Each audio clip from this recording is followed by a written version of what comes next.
আসসালামু আলাইকুম everyone, welcome back to our channel. আজকে ইংলিশ গ্রামারের খুবই basic but very much important একটা টপিক নিয়ে উপস্থিত হয়েছি। ইয়েস, আপনারা দেখতে পাচ্ছেন আজকের টপিকটি হচ্ছে ভার্ব। প্রথমেই আপনাদের কাছে আমার একটি প্রশ্ন, can a sentence make without a verb? একটি বাক্য কি ভার্ব ছাড়া সম্পূর্ণ হতে পারে? তো এই ক্ষেত্রে আমার অ্যান্সার হচ্ছে অধিকাংশ ক্ষেত্রেই না। আর যদি আমি একদম ক্লিয়ার করে বলি, একটি সেন্টেন্সে ভার্ব থাকা বাধ্যতামূলক। অর্থাৎ আমরা ভার্বকে বলতে পারি essential part of a sentence. ভার্বটা কি? ভার্বটা হচ্ছে এসেনশিয়াল পার্ট, অর্থাৎ একটা বাধ্যতামূলক অংশ হচ্ছে ভার্ব। তো চলুন দেখি ভার্ব সম্পর্কে কি লেখা রয়েছে। A verb is a word that shows an action, a state or an occurrence. ভার্বটা হচ্ছে এমন একটি শব্দ যেটা দেখায় একটা অ্যাকশন বা কাজ। অ্যাকশন বলতে বুঝি কাজ, আ স্টেট অবস্থা, নাউন বা প্রোনাউনের অবস্থা, অর অ্যান অকারেন্স অর্থাৎ ঘটনা। অর্থাৎ ভার্ব হলো এমন একটি শব্দ যা দ্বারা কোনো কাজ বোঝায়, কোনো নাউন বা প্রোনাউনের অবস্থা বোঝায় বা কোনো একটা ঘটনার বর্ণনা করে। আর আমরা কি বুঝলাম? একটা বাক্যে ভার্ব থাকা বাধ্যতামূলক। ভার্ব ছাড়া কোনো সেন্টেন্স মেক করা প্রায় ইম্পসিবল। তো এখন কথা হচ্ছে ভার্ব কি একটা বাক্যে একটাই থাকে নাকি একের অধিকও থাকতে পারে? আমার কথা হচ্ছে একটা সেন্টেন্সে ভার্ব একটিও থাকতে পারে আবার একের অধিকও থাকতে পারে। তো চলুন কয়েকটা এক্সাম্পল দেখি এবং এক্সাম্পলের মাধ্যমে আমরা ভার্বটা সম্বন্ধে একটা ক্লিয়ার ধারণা পাবো অবশ্যই। খেয়াল করুন, যদি বলি সাদিক ইজ আ স্টুডেন্ট।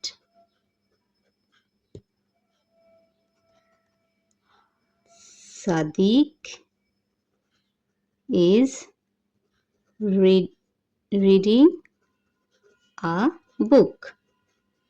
একটু খেয়াল করুন, অবশ্যই মনোযোগ দিয়ে খেয়াল করবেন ক্লাসটা। আপনারা যারা বিগিনার রয়েছেন তাদের জন্য এটি খুবই ইম্পর্টেন্ট, কারণ আমরা যদি কোনো সেন্টেন্স তৈরি করতে চাই আমাদেরকে অবশ্যই সেন্টেন্সের কারেক্ট রুলটা অর্থাৎ ওয়ার্ডারটা ফলো করতে হবে এবং এক্ষেত্রে আমরা প্রত্যেকেই জানি একটা সেন্টেন্স মেক করতে হলে আমাদের খুব বেসিক একটা স্ট্রাকচার হচ্ছে সাবজেক্ট, ভার্ব, অবজেক্ট অথবা কমপ্লিমেন্ট। এটা হচ্ছে খুবই বেসিক একটা স্ট্রাকচার সেন্টেন্স মেকের। এক্ষেত্রে আমরা এখন আলোচনা করছি ভার্ব নিয়ে। তো চলুন দেখি, Sadiq is a student, Sadiq is reading a book. এখানে আমরা দেখতে পাচ্ছি প্রথম সেন্টেন্সে শুধুমাত্র ভার্ব রয়েছে ইজ এবং দ্বিতীয় সেন্টেন্সে ইজ প্লাস রিডিং দুইটি ভার্ব রয়েছে। তো এই ক্ষেত্রে আমরা দেখতে পাচ্ছি সাদিকের একটি অবস্থা বা স্টেট প্রকাশ পাচ্ছে প্রথম সেন্টেন্সের মাধ্যমে। Sadiq is a student. Sadiq হচ্ছে একজন ছাত্র, এটি তার পরিচয়। সো এক্ষেত্রে আমরা একটা ভার্ব দেখতে পাচ্ছি আর এই ভার্বটাকে বলবো মেইন ভার্ব বা প্রিন্সিপাল ভার্ব। তো পরবর্তীতে আমরা যখন দেখতে পাচ্ছি সাদিক ইজ রিডিং আ বুক, সাদিক একটি বই পড়ছে, এক্ষেত্রে ইজও একটি ভার্ব, রিডিংও একটি ভার্ব। এক্ষেত্রে ইজ হচ্ছে এখানে হেল্পিং ভার্ব বা মেইন ভার্ব আর রিডিং হচ্ছে এখানে মেইন ভার্ব। হেল্পিং ভার্ব বা অক্সিলিয়ারি ভার্ব এবং রিডিং হচ্ছে এক্ষেত্রে মেইন ভার্ব। এক্ষেত্রে রিডিং হচ্ছে মেইন ভার্ব। কিন্তু আমরা এই দুই সেন্টেন্সেই দেখতে পাচ্ছি কি প্রথম সেন্টেন্সে ইজ যদিও অক্সিলিয়ারি ভার্ব, তারপরেও এটা এখানে মেইন ভার্ব হিসেবে কাজ করেছে এবং দ্বিতীয় সেন্টেন্সে ইজ অক্সিলিয়ারি ভার্ব হিসেবে কাজ করে। এই সেন্টেন্সের মাধ্যমে বোঝাচ্ছে একটি চলমান অবস্থা, অর্থাৎ এটা হচ্ছে একটি প্রেজেন্ট কন্টিনিউয়াস টেন্স। তো আমরা কি বুঝলাম? বাক্যে একটা বাক্যে একটা ভার্বও থাকতে পারে আবার একের অধিক ভার্বও থাকতে পারে। এক্ষেত্রে যদি একটি ভার্ব থাকে তাহলে যে ভার্বটি থাকবে সেটিকে আমরা মেইন ভার্ব বা প্রিন্সিপাল ভার্ব বলবো এবং যদি একের অধিক ভার্ব থাকে সেক্ষেত্রে আমরা প্রথম অংশটিকে বলবো অক্সিলিয়ারি ভার্ব, যার মাধ্যমে আমরা টেন্স নির্ধারণ করতে পারি এবং পরবর্তী অংশ যেটা থাকবে যার দ্বারা অ্যাকশন বোঝাবে সেটাকে বলবো মেইন ভার্ব বা প্রিন্সিপাল ভার্ব।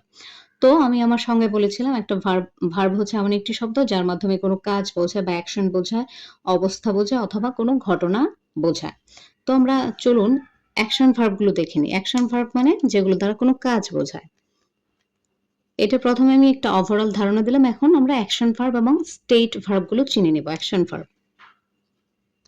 তো অ্যাকশন ভার্ব কোনগুলো? যেমন আমি যদি বলি আই ইট রাইস, আমি ভাত খাই, এখানে ইট হচ্ছে অ্যাকশন ভার্ব। আবার যদি বলি she writes a letter, সে একটি চিঠি লিখে, এখানে রাইটস হচ্ছে অ্যাকশন ভার্ব। আবার যদি বলি they play ফুটবল, তারা ফুটবল খেলে, এখানে আমরা দেখতে পাচ্ছি প্লে, এটাও একটি অ্যাকশন ভার্ব, কারণ এর রাইটস, প্লে এবং ইটের মাধ্যমে কাজ বোঝাচ্ছে। সো আমরা এগুলোকে বলছি অ্যাকশন ভার্ব। তো চলুন দেখি কিছু স্টেট ভার্ব। স্টেট ভার্ব কোনগুলোকে বলবো? এখন দেখব স্টেট ভার্ব। স্টেট মানে হচ্ছে অবস্থা, যার মাধ্যমে সাবজেক্টের অবস্থা প্রকাশ পায় তাকে বলা হয় স্টেট ভার্ব, যে ভার্বের মাধ্যমে। যদি বলি আই অ্যাম হ্যাপি, আমি সুখী বা খুশি। আবার যদি বলি হি ইজ টায়ার্ড, সে ক্লান্ত। আবার যদি বলি দে হ্যাভ আ কার, তাদের একটি গাড়ি আছে। খেয়াল করুন এখানে আই অ্যাম হ্যাপি, আমি সুখী বা খুশি, এই অ্যাম ভার্বের মাধ্যমে কিন্তু আই সাবজেক্ট, আমি সাবজেক্ট বা কর্তার কি একটা অবস্থা প্রকাশ পাচ্ছে। আবার হি ইজ টায়ার্ড, এখানে ইজ এর মাধ্যমেও কিন্তু হি সাবজেক্টের একটা অবস্থা প্রকাশ পাচ্ছে। আবার যদি বলি they have a car, have এর মাধ্যমে কিন্তু তাদের যে একটি গাড়ি রয়েছে তাদের থাকা বোঝাচ্ছে। এটাও একটা অবস্থা, কারণ আমরা জানি ভার্বের মাধ্যমে কোনো কিছু হওয়া, থাকা বা করা বোঝায়। ভার্ব হচ্ছে কোনো কিছু থাকা, করা, হওয়া, যাওয়া, খাওয়া, কোনো একটা ঘটনা বা কোনো একটা অবস্থা। ওকে? তাহলে আমরা যদি সংক্ষেপে বলি, একটা সেন্টেন্সে ভার্ব থাকতেই হবে, অর্থাৎ ভার্ব থাকা বাধ্যতামূলক, এবং একটা সেন্টেন্সে একের অধিক ভার্ব থাকতে পারে, একটা ভার্বও থাকতে পারে, একের অধিক ভার্বও থাকতে পারে। আর যদি একটা ভার্ব থাকে তখন সেই ভার্বটাকে বলবো আমরা মেইন ভার্ব বা প্রিন্সিপাল ভার্ব। আর যদি একের অধিক বা ২-৩টা ভার্ব থাকে সেক্ষেত্রে প্রথম অংশটাকে যদি বলি অক্সিলিয়ারি ভার্ব, পরবর্তী অংশটাকে বলবো মেইন ভার্ব। এবং আমরা বুঝলাম ভার্বগুলো অ্যাকশন ভার্ব হতে পারে যার মাধ্যমে কাজ বোঝায়, আবার স্টেট ভার্ব হতে পারে যার দ্বারা কোনো অবস্থা প্রকাশ পায়। এই স্টেট ভার্বগুলোকে কিন্তু আমরা লিঙ্কিং ভার্বও বলতে পারি। এই লিঙ্কিং ভার্ব নিয়ে অলরেডি আমাদের চ্যানেলে একটা ভিডিও রয়েছে। চাইলেই ভিডিওটা দেখার মাধ্যমে আপনাদের যদি কোনো কনফিউশন থাকে সেটা কিন্তু ক্লিয়ার করতে পারেন। লিঙ্কিং ভার্ব গুলো মানে হচ্ছে যে ভার্বটা সাবজেক্টের সাথে কমপ্লিমেন্টের একটা যোগসূত্র বা একটা সম্পর্ক স্থাপন করে, সেগুলি হচ্ছে লিঙ্কিং ভার্ব। ওকে? তাহলে এখন প্রশ্ন হচ্ছে আপনারা একটা সেন্টেন্স দেখে ভার্ব কিভাবে চিনবেন? সহজে ভার্ব কিভাবে চিনবেন? তো নিজেকে যদি আপনারা প্রশ্ন করেন যে হোয়াট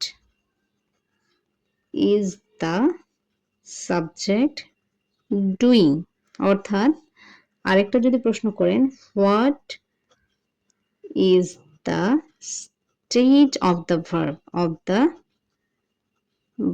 অর্থাৎ আপনারা যদি নিজেকেই একটা সেন্টেন্স দেখে প্রশ্ন করেন যে এখানে সাবজেক্ট মানে কর্তা, যে কাজ করে, তো এখানে যদি দেখেন যে বলেন যে এখানে যদি প্রশ্ন করেন যে সাবজেক্ট কি করে, what is the subject doing, তাহলে যে অ্যান্সার আসবে সেটা ভার্ব। আবার যদি বলেন what is the state of the verb, subject, অর্থাৎ সাবজেক্টের অবস্থা কি, তাহলেও কিন্তু আপনারা অ্যান্সার যেটা পাবেন সেটাই হবে ভার্ব। তো আরো কিছু এক্সাম্পল দেই, তাহলে আপনাদের ভার্ব সম্পর্কে একদম অল ডাউট ক্লিয়ার হয়ে যাবে। যেমন যদি বলি বার্ডস ফ্লাই, পাখিরা ওড়ে। আবার যদি বলি দ্য বেবি ক্রাইড, শিশুটি কেঁদেছিল। আবার যদি বলি দ্য ফ্লাওয়ার ইজ বিউটিফুল, ফুলটি সুন্দর বা চমৎকার। আবার যদি বলি উই স্টাডি ইংলিশ এভরিডে, আমরা প্রতিদিন ইংরেজি শিখি। এখানে খেয়াল করুন বার্ডস ফ্লাই, এখানে ফ্লাই হচ্ছে ভার্ব, দ্য বেবি ক্রাইড, এখানে ক্রাইড হচ্ছে verb, flower is beautiful, we study English every day. এখন যদি আমরা সাবজেক্টকে প্রশ্ন করি সাবজেক্ট কি করে, সাবজেক্টের কাজ কি, এখানে ওরে, তাহলে ওরে এটি ভার্ব। সাবজেক্ট হচ্ছে কি কর্তা, আমরা জানি সাবজেক্ট সবসময় বাক্যের প্রথমেই বসে।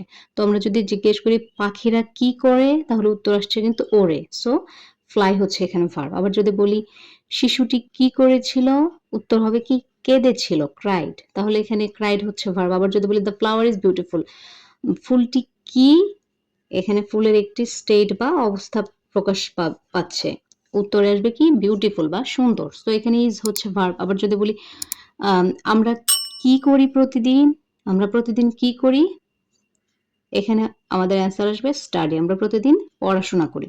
তো আমরা যদি নিজে প্রশ্ন করি যে কর্তা কি করে বা কর্তার অবস্থা কি বা কর্তার কি আছে, যেমন যদি বলি I have a car, I have a car or I have a nice car। এক্ষেত্রে যদি প্রশ্ন করি, এখানে I হচ্ছে আমরা কি জানি কর্তা বা সাবজেক্ট। যদি প্রশ্ন করি আমার কি আছে, তাহলে উত্তর আসবে কিন্তু গাড়ি আছে। কি আছে? গাড়ি আছে। সো আমরা কি বুঝলাম? সাবজেক্টকে যদি আমরা প্রশ্ন করি সাবজেক্টের কি আছে বা সাবজেক্টের কোনো পরিচয় বা কি হয়, সাবজেক্ট কি হয় বা সাবজেক্ট কি করে, এই সবগুলো প্রশ্নের অ্যান্সার আমরা যেটা পাবো সেটাই হবে ভার্ব। তো আপনাদের জন্য কয়েকটা প্র্যাকটিস রেখেছি।